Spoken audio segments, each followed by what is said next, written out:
Hola, ¿qué tal? Bienvenidos a un nuevo contenido de IEM Associate Investors. Los saluda su servidor Miguel Ángel Acosta Gutiérrez.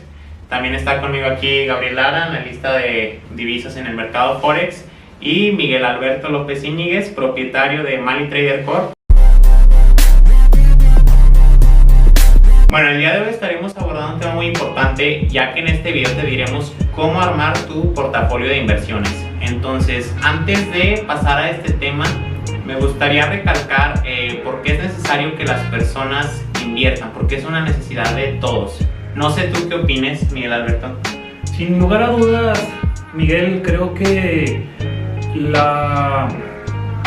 acercamiento a la experiencia financiera es algo muy complicado, ya que México no es de los primeros lugares a nivel mundial que se encargue de enfocar a su gente en el ahorro y la inversión, pero entendiendo que solamente un 3% de la población total a nivel nacional de México se dedican a esto de la inversión, yo considero que nosotros como pioneros aquí en Zacatecas hemos tratado de picar piedra por la importancia de generar la cultura financiera entre las y los jóvenes zacatecanos, y bueno, también no tan jóvenes, ¿verdad? Así es. Yo quisiera recalcar ese punto que menciona Mike, en el aspecto de que es muy curioso el contraste en la cultura que tenemos. Por ejemplo, Estados Unidos, México. Allá una persona puede sentarse a tomar un café y va a tocar ese tema a lo mejor sí o sí.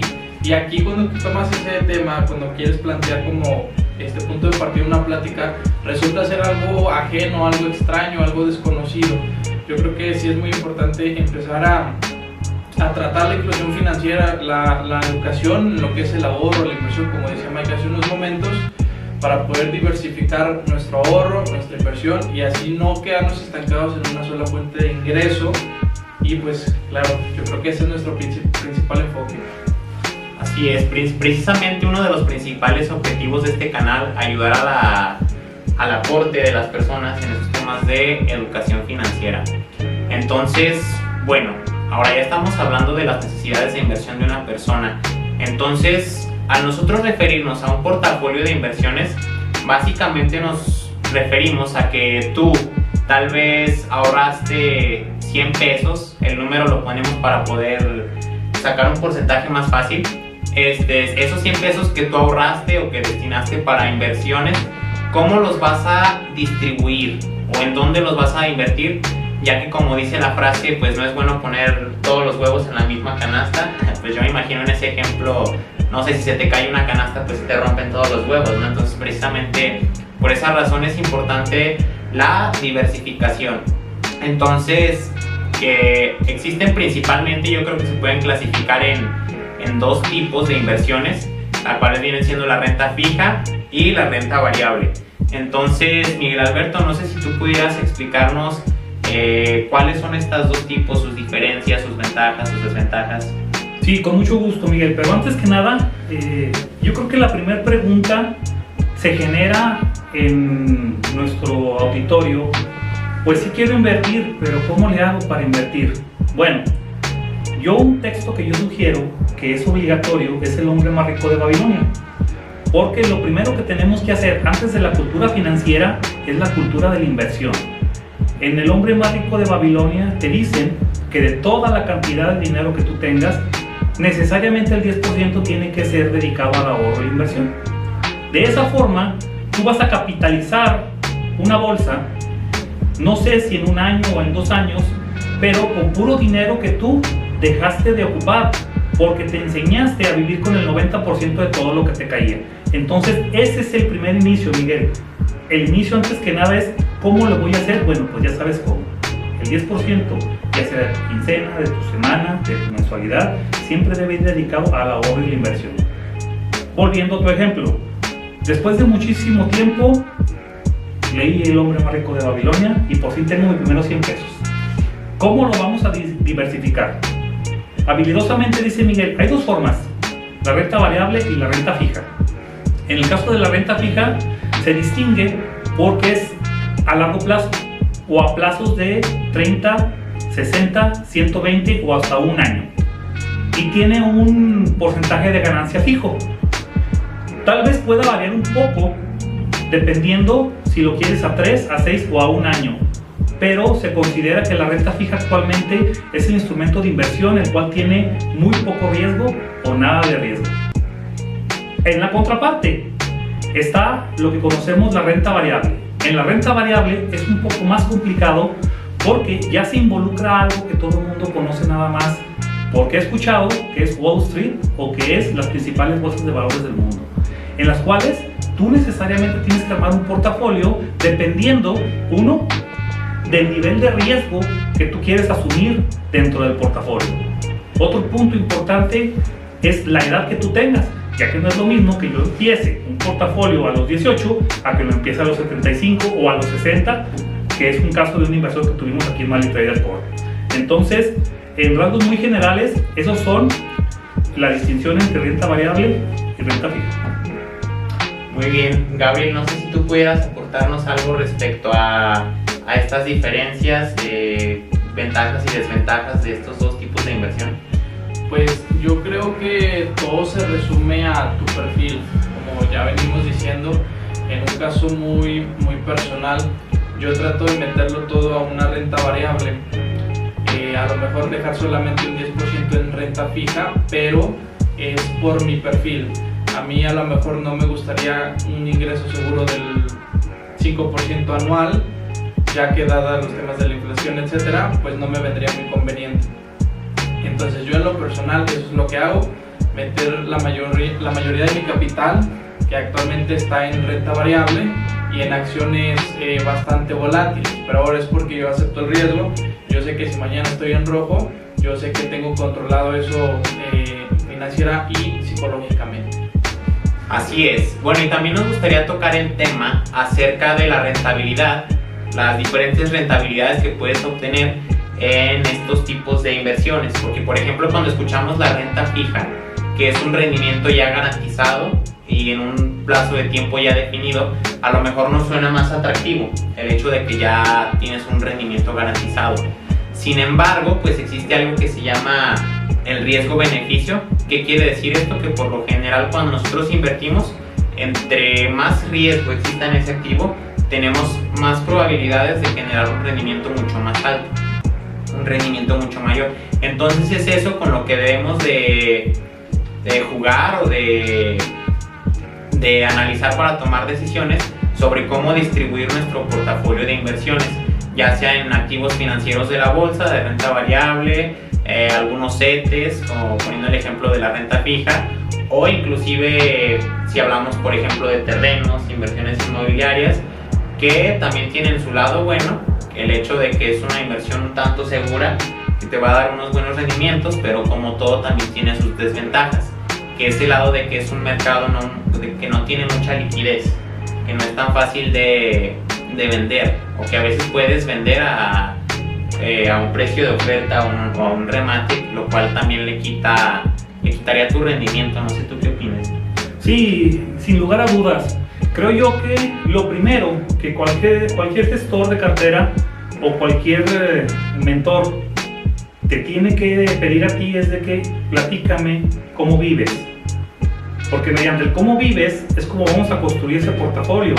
Si eres una persona arriesgada, si eres una persona que domina las emociones, por supuesto que yo creo que un 80% del portafolio tendría que ir a renta variable. Sin embargo, también hay que entender que dentro de la renta variable existen categorías de riesgo. No es lo mismo hablar de un Virgin Galactic a hablar de un Apple. Que Virgin Galactic puede subir un día el 13% cuando Apple a lo mucho te sube un 1 o 1.5. Entonces, todo ese tipo de acciones también conforman un portafolio de inversión que es propio al riesgo. La renta variable se dice por ahí que es el máximo punto de riesgo. Sin embargo, en el máximo punto de riesgo hay el mínimo punto de riesgo, que es invertir en las que se llaman las famosas blue chips. Amazon, Apple, Microsoft, Nvidia, McDonald's, Coca-Cola, Walmart, que son activos que normalmente con que los compras el día de hoy, dentro de un año, más o menos te dan el 12 o hasta 15% por naturalidad de la misma acción. Entonces, partiendo de esos supuestos, y si quisiéramos tomar un portafolio de inversión, primero, ¿qué porcentaje yo le dedico a la renta fija, que son la deuda de gobierno o lo que son los CETES? Yo considero que un 30% sería razonable, un 20% vamos a fibras, que las fibras son los fideicomisos de infraestructura, y el otro 50% tendríamos que jugar pues con esa dinámica que te acabo de comentar del riesgo dentro de la renta variable. De esa forma yo construiría un perfil, pero obvio, siempre tomando en cuenta dos factores: al inversor y la edad que tiene el inversor. Muy buena opinión. ¿Tú qué opinas al respecto, Gabriel? Pues sinceramente estoy totalmente de acuerdo con dicha estrategia de diversificar. Un 30 también me parece muy acertado, 25 a 30 yo creo que es una buena cantidad para dejar ahí en renta fija. Lo demás pues jugarle.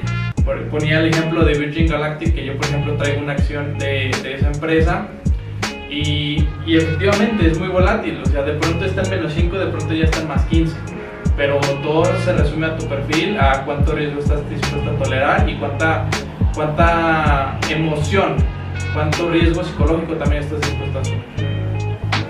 Claro, y como mencionaba Miguel Alberto, rescatando un poquito este tema, dentro de la misma renta variable puedes diversificar, que es por ejemplo lo que hacemos nosotros en el fondo, ya que nosotros todo lo destinamos a renta variable.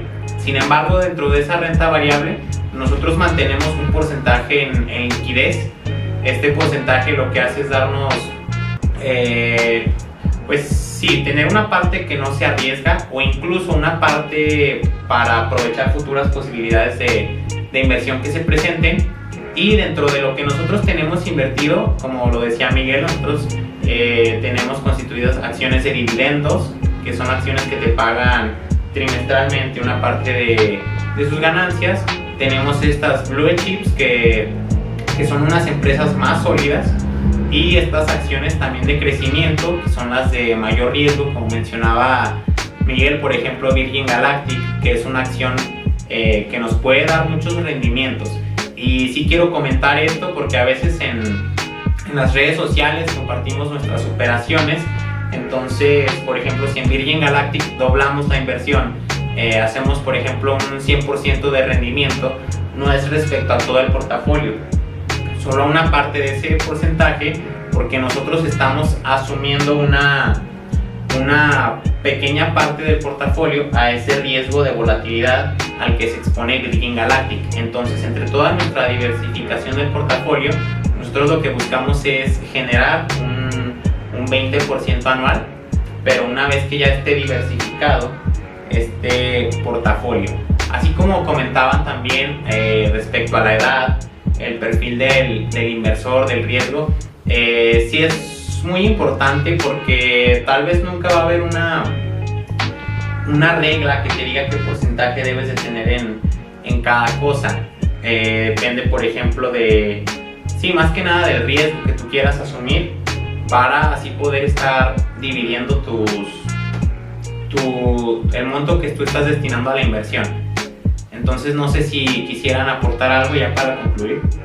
Sí, yo creo que sin lugar a dudas festejo la iniciativa, Miguel, de tu canal nuevamente, porque sé que nosotros estamos novatos, y me refiero a novatos no al término peyorativo, sino al término real de lo que está ocurriendo en un contexto nacional, en un contexto estatal, y gente como tú que inicia a tratar de despertar esa intención a la inversión, al ahorro, al fomento, al trading, son pocos los que hay en Zacatecas. Entonces, si pudiera abonar algo más, sería que es muy importante que la gente se dé cuenta de que podemos tener un ingreso extra sin hacer mucho, y de la forma en la cual se puede hacer pues es con inversión en alguna de las principales bolsas de Estados Unidos o en la Bolsa Mexicana de Valores. Perfecto. Gabriel, ¿tú quisieras cerrar con algo, aportar algo más a...? Claro que sí, pues sería la recomendación, que precisamente es el objetivo de este canal, es empezar a introducirnos a este mundo de las inversiones, al mundo del trading, ya sea a corto plazo, largo plazo. Ya muchas personas que tal vez no conocen acerca de los términos irán descubriendo poco a poco todas las áreas que hay de oportunidad en este mundo. Y pues sí, los invitamos en familia a formar parte también de toda esta comunidad de traders que se está iniciando aquí en Zacatecas, específicamente hablando, y después expandiéndose por todo México. Muchísimas gracias.